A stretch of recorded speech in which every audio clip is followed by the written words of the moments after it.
ससुराल में पहला हंगामा पार्ट 2।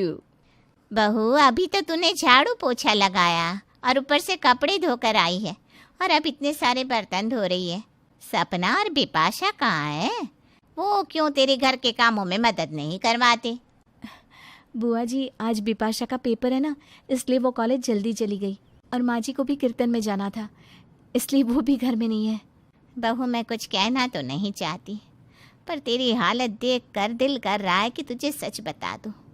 ये सब तो काम ना करने के बहाने हैं, क्योंकि तेरी जेठानी ने तेरी सास और तेरी ननद से कहा है कि अगर उन दोनों ने घर के कामों में तेरी मदद करवाई तो वो उनका खाना बनाना बंद कर देगी।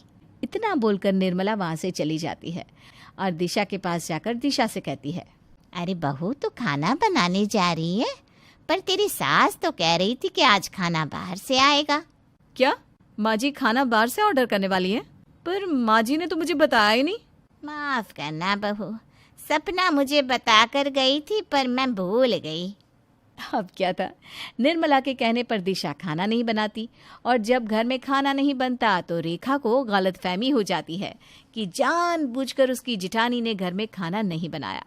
अब शाम को जब सपना और बिपाशा घर आते हैं और वो देखते हैं कि घर का पूरा काम वैसा का वैसा ही पड़ा है और घर में खाना भी नहीं बना, तो दोनों माँ बेटी दिशा और रेखा से कहती हैं, बहू, आज से पहले तो तुम दोनों ने ऐसी गलती कभी नहीं की, फिर आज ऐसा क्यों?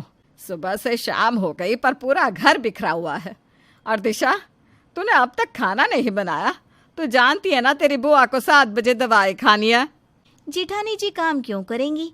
घर की असली जिम्मेदारी उनके सर थोप जो दी गई है।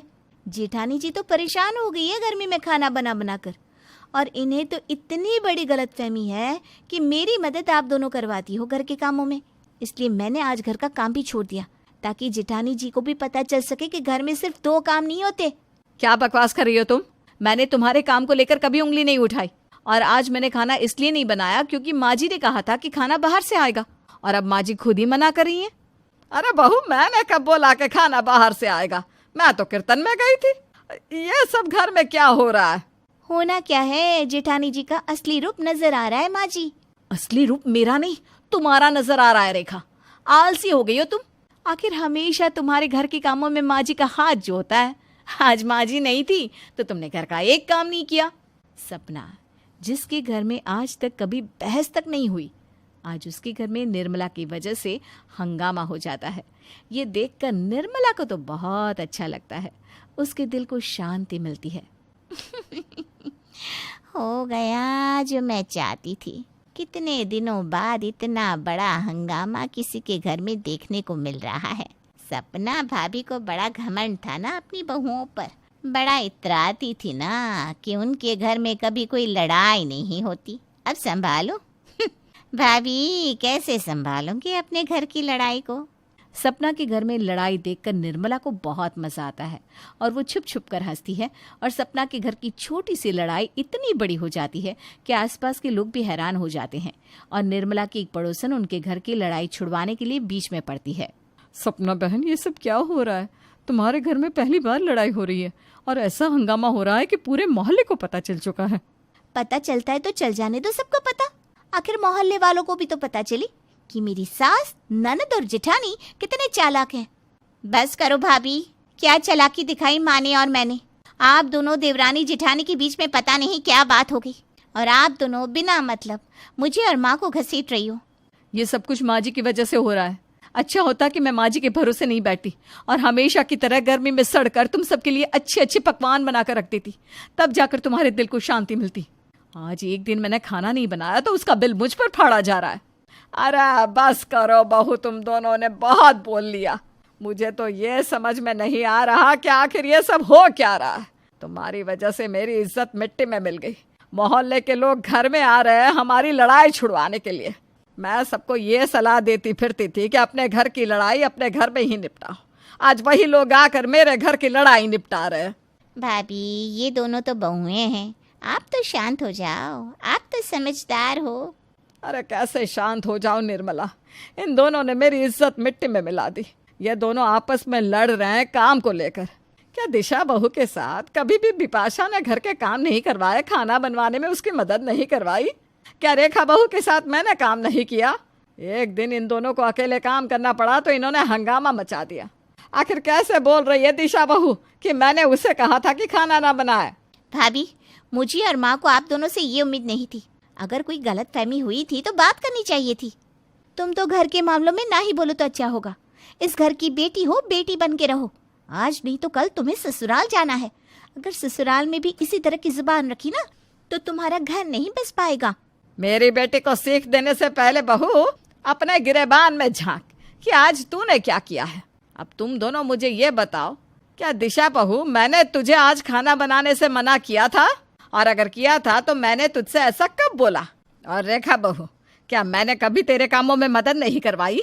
क्या मैंने तुझे आज नहीं कहा था कि मैं आकर तेरी मदद करवा दूंगी? तुझसे जितना हो सके तो उतना कर लेना। आपने ये बात मुझसे नहीं, बुआ जी से कही थी। बुआ जी, आप ही बताओ ना, माँ जी ने आपसे क्या कहा था? लड़ाई इतनी ज्यादा बढ़ जाती है कि धीरे धीरे सारी बातें भी खुलने लगती है, जिसमें निर्मला भी अपनी बनाई हुई जाल में फंस जाती है। अब मैं क्या करूं? मैं तो अपने ही जाल में फंस गई। अगर मना कर दिया तो सपना बहू और रेखा बहू को पता चल जाएगा कि ये लड़ाई मैंने करवाई है।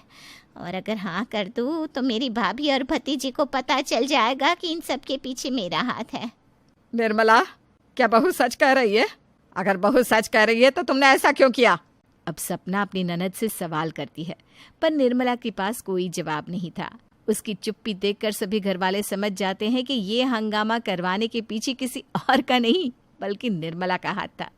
जिसके बाद दिशा और रेखा को अपनी गलती का एहसास होता है और उन दोनों का गुस्सा भी शांत हो जाता है। बुआ जी, अब चुपचाप खड़ी हैं, इसका मतलब आपने मुझसे झूठ कहा। अब मैं समझी आप क्यों बार बार मुझे मेरी देवरानी और सास के खिलाफ भड़का रही थी। क्योंकि हमारे घर में कभी कोई लड़ाई नहीं हुई थी, इसलिए आप सोच रही थी कि इस घर में फूट डलवा दी जाए। सबसे बड़ी गलती तो मैंने की, जो बुआ जी की बातों में आ गई। जब बुआ जी ने देखा कि जेठानी जी के यहाँ उनकी दाल नहीं गल रही तो वो मेरे पास आ गई। और मैं इतनी बड़ी बेवकूफ़ कैसे हो सकती हूँ? अपनी बहन जैसी जेठानी और ननद और अपनी माँ जैसी सास पर कैसे शक कर सकती हूँ? निर्मला, मुझे लगा था शादी के बाद शायद तुम सुधर गई हो, पर तुम्हारी हरकतें अब भी वैसी की वैसी है।